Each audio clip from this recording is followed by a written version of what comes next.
ઝઘડા તાલુકાના રાણીપુરા ગામે કિંજલ કેમિકલના વેસ્ટથી ખેતીને થયેલ નુકસાન બાબતે યોગ્ય કાર્યવાહી નહીં થતા નાયબ કલેક્ટરને આવેદન પાઠવવામાં આવ્યું.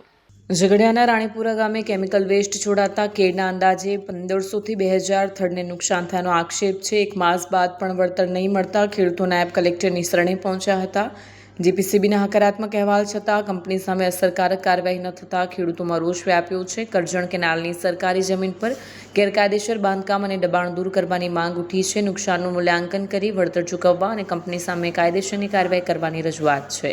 મારું નામ સોહિલકુમાર હરેશભાઈ દેસાઈ છે. જાતે હું એડવોકેટ ને ખેડૂત છું. અમારા ગામના પાદર પર એટલે સ્ટેન્ડ પર આવેલ કિંજલ કેમિકલ, જેના દ્વારા 7/7/2026ના રોજ કેમિકલ યુક્ત પાણીનો નિકાલ કરેલો, એ નિકાલ અમારા ખેતરમાં આવેલો ને એટલા વિપુલ પ્રમાણમાં કેમિકલનો નિકાલ કરેલો હતો કે જેનાથી અમારા ખેતરમાં 2 થી 2.5 વીઘા જેટલો પાક એટલે આશરે 1500 થી 2000 જેટલા પ્લાન્ટ કેળના ઊભા લૂમ સાથેના બળી ગયા અને 1 ફૂટ જેટલો કેમિકલનો થર ત્યાં ગાડી જામી ગયેલો છે. એ બાબતે અમે જે તે સમયે મામલતદાર શ્રી, નાયબ કલેક્ટર સાહેબ શ્રી, પોલીસ અધિકારી શ્રી, ખેતીવાડી વિભાગ, જીપીસીપી કચેરી, સ્વાગત પ્રોગ્રામ, પછી બાગાયત કચેરી, તમામને અમે લેખિત અરજી કરેલી હતી. તેમ છતાંય ફક્ત જીપીસીપીએ એમના રિપોર્ટ લઈ અને હકારાત્મક નિકાલ કરી સ્વાગત પ્રોગ્રામમાં રજૂ કરેલ, પણ ત્યારબાદની કોઈ પ્રક્રિયા કરેલ નથી.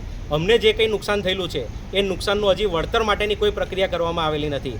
જે બાબતે આજે આટલા સમય વીતી જવા પછી પણ કોઈ પણ જાતની એક્શન ના લેવાય એટલા માટે અમે લોકોએ આજે નાયબ કલેક્ટર શ્રી ઝઘડિયાને એક આવેદનપત્ર પાઠવેલું છે અને કિંજલ કેમિકલ દ્વારા એક કરજણ કેનાલ યોજનાની એક અંડરગ્રાઉન્ડ કેનાલ જાય છે, જેને દુરસ્ત કરી તેના પર પાકું અને સ્થાયી બાંધકામ કરેલું છે, જેને સત્વરે દૂર કરવા, કારણ કે કેનાલ એ ખેડૂતોની જીવાદોરી છે. તો એનાથી જે ખેડૂતોના હિતને નુકસાન થયેલું છે, જે નુકસાન ભરપાઈ કરવા તેમજ ખેડૂતોના હિત રક્ષક બની એમનું આ અવૈધ દબાણ છે તે દૂર કરવામાં આવે એ બાબતનું આજે અમે પ્રાંત સાહેબને આવેદન આપેલું છે.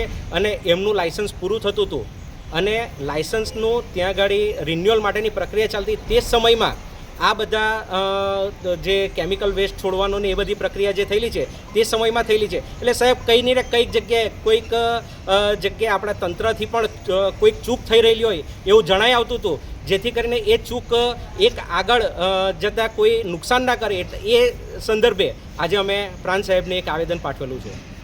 વિડીયો જર્નાલિસ્ટ પ્રકાશ ચૌહાણ સાથે સંજય ટીવી ન્યૂઝ ઝઘડિયા.